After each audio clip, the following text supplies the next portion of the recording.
What if I told you that one of the most determined musicians in the entire meadow wasn't a cricket, a grasshopper, or even a beetle but a tiny ladybug with a giant dream?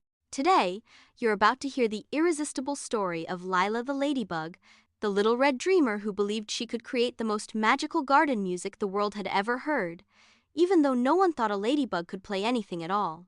Every morning, the insects of the meadow filled the air with rhythm. The crickets played their shimmering night chords, the beetles tapped their percussion beats, the cicadas hummed their summer symphonies.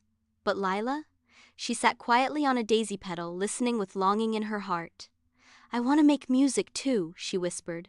"Not just any music, my music." The meadow insects laughed kindly. "Ladybugs don't play," the ants said. "Your wings are too small," the dragonflies added.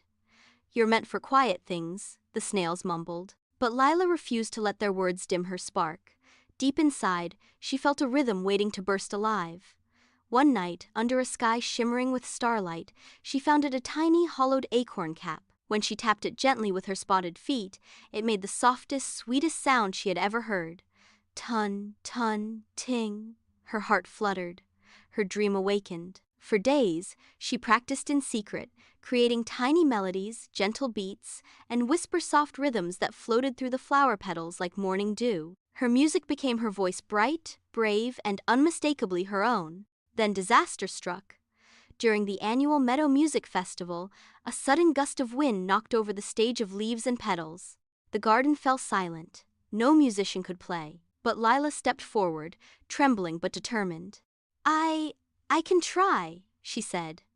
Everyone watched as she gently lifted her acorn drum.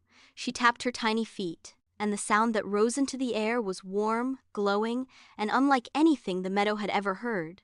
The insects froze. Then they cheered. "You're a real musician," the crickets cried. "A melody maker," the fireflies echoed.